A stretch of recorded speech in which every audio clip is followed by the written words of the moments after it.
সেটা হলো যে ভাই একটা হালত আসছে, ভুল বোঝাবুঝি হয়েছে, এটা আস্তে আস্তে ঠিক হয়ে যাবে। তো এই মনে করে শুরুর দিকে মনে করেন যে যেভাবে চলতেছিলাম সাথীদের সাথে ওইভাবেই চলতেছি, ঠিক আছে। এর ভিতর দিয়ে বিভিন্ন ধরনের কথা আসতেছে, পরামর্শও চলতেছে, কি করি কি না করি। বলে হুজুর সমস্যা নেই, আপনি মেহনতের সাথে আছে, মেহনতের সাথেই থাকেন, কিছুদিন গেলে আস্তে আস্তে সব ঠিক হয়ে যাবে, আপনি আপনার ওস্তাদের সাথে মিশতে পারবেন, মিলতে পারবেন। এরকম একটা জিনিস আমার সামনে উপস্থাপনা হয়েছিল। তা আমিও ওই আশায় আমিও আরিফ ভাইকে সেদিন শেয়ার করলাম যে ভাই আমি ওই আশায় চিন্তিত যে আস্তে আস্তে সব মিটমাট হয়ে যাবে, আবার আমরা এক হয়ে যাব, মেহনত ঠিক থাকলো, আবার ওস্তাদের সাথেও সম্পর্ক ঠিক থাকলো। কিন্তু এক তো হলো আমাদের ওই 18 সালে যে গন্ডগোলটা ডিসেম্বরে, আমি তখন মাদ্রাসায় ছিলাম, সাভারে আমি যখন যাইনি, মানে চোখে দেখি নাই, কিন্তু যতটুকু মোবাইল বা বিভিন্ন ভাবে দেখা হয়েছে, খুব করুণ অবস্থা, যেটা ধারণার বাইরে। শেষ যেটা আমরা ওই যে 18 তারিখে যেটা দেখলাম, যে গন্ডগোলটা হইল, আমার সবচেয়ে বেশি যেটা মাইন্ডে লাগলো যে দিনের কাজ তো এরকম না জাহান নিয়ে নেওয়া, তাই না? বিষয়টা এটা তো দিন হইতে পারে না। সিবাবুল মুসলিমি ফুসুকুন ওয়া কিতালুহু কুফরুন, কিতালকে কুফরের সাথে বলা হয়েছে, যে কুফরি একটা কাজ। তো দাওয়াতের কাজ বরহাক, অবশ্যই এটা হক কাজ এবং আজিমুশান কাজ। এই কাজের দ্বারাই লক্ষ লক্ষ কোটি কোটি লোক হেদায়েত পাচ্ছে, এটা স্বীকার করতে হবে। কিন্তু এই কাজ তো আমাকে কখনো এই বদ আখলাকি শিখায়নি। যদি এই বদ আখলাকি হচ্ছে, তাহলে বোঝা গেল আমি কাজ করতেছি না। আর যদি বলি আমি কাজ করতেছি, তো আমি মিথ্যা বলতেছি, আমি ধোকা দিচ্ছি, উম্মতকে ধোকা দিচ্ছি। তো এই জিনিসগুলো আমার মেন হলো মাইন্ডে, এই জিনিসগুলো আমার প্রশ্নবিদ্ধ হয়েছে যে কেন আমরা এরকম করতেছি। এরকম করার নামেই কি দিনদারি? এরকম করার নামেই কি দাওয়াতের কাজ? যদি এরকমই করি, তাহলে তো আমরা দাওয়াতের কাজে আর নাই। সর্বশেষ যেটা আমি এর মধ্যে আবার হুজুরের সাথে আলাদাভাবে, মহকুমা সাহেব হুজুর, আরো হুজুরদের সাথে আমি আলাদাভাবে কথা বলছি, যে প্রশ্নগুলো যে আসতেছে। সাথে সাথে আরেকটা জিনিস যেটা কয়েকদিন আগে সামনে আসছে, কোরআন মাসওয়ারায় ছিলাম, তো উগ্র মেজাজি কথা, মানে কোন এক ব্যক্তি বলে উঠলো যে মাঠের মধ্যে বৃষ্টি হচ্ছে। হ্যাঁ, তো আরেক সাথে আবার বললো যে হয়তো বা আগে কখনো বৃষ্টি হয়েছিল, ওই ভিডিওটাই ফেসবুকে হইতেই পারে, ওটা হইতেই পারে, ঠিক আছে। পরে এক সাথী আবার বলে উঠলো যে মাঠ নাপাক হয়েছে, ওটাকে পাক করার জন্য আল্লাহ বৃষ্টি দিয়েছে। কথাটা একদম আমি সাথে ধরলাম যে ওইখানে তো ভাই ইস্তেমা হয়েছে, দিনই কথা হয়েছে, দিনই কথার মজলিসকে যদি আমরা নাপাক বলি, এটা আমাদের উগ্রতা বা অতিরঞ্জিত কথা না? এই অতিরঞ্জিত কথা বলার জন্য তো আমাদের বড়রাই নিষেধ করতেছে। নিজামুদ্দিন থেকেও তো নিষেধ করে যে তোমরা সবর করো, ধৈর্য ধারণ করো, জবান দারাজি করিও না। আমি এভাবেই বললাম। তো এটা আমাদের বাড়াবাড়ি, এই বাড়াবাড়ি করার কারণেই তো আমরা যত ফিতনার মধ্যে পড়তেছি। এইভাবেই আমি বলছি, এই বাড়াবাড়ি করার কারণেই আমরা যত ফিতনার মধ্যে পড়তেছি।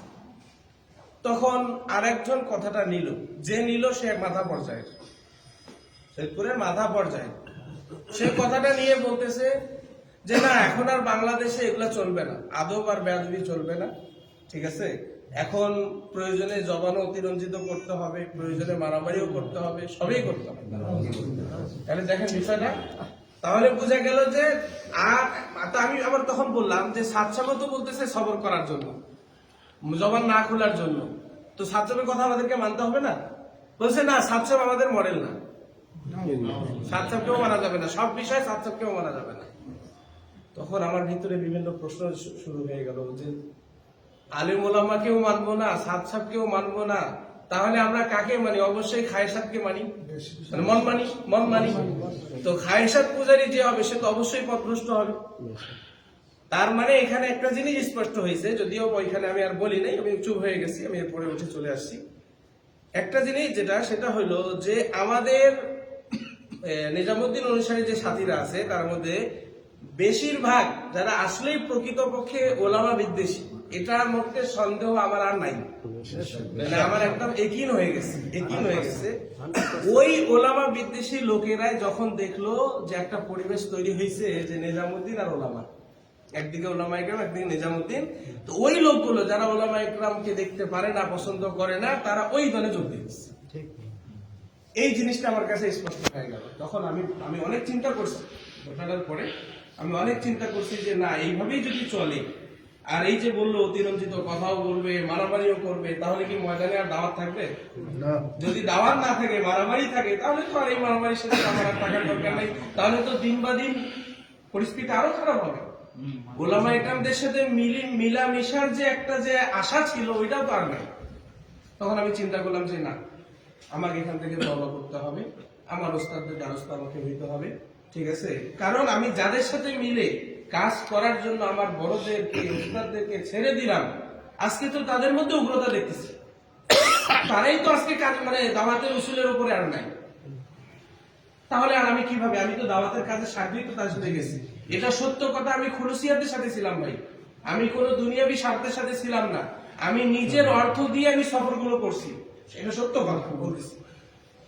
নুসরত ওইভাবে না, ঠিক আছে? আমরা যেভাবে আমাদের আসলে তো ওলামা ইকরামকে নুসরত করনেওয়ালা সাথীরাই ওলামাদের সাথে আছে, এটা সত্য না? যারা আগে থেকেই ওলামাদেরকে নুসরত করছে, ওলামাদেরকে নিয়ে চলছে, এটা তো বড়দেরই হেদায়েত।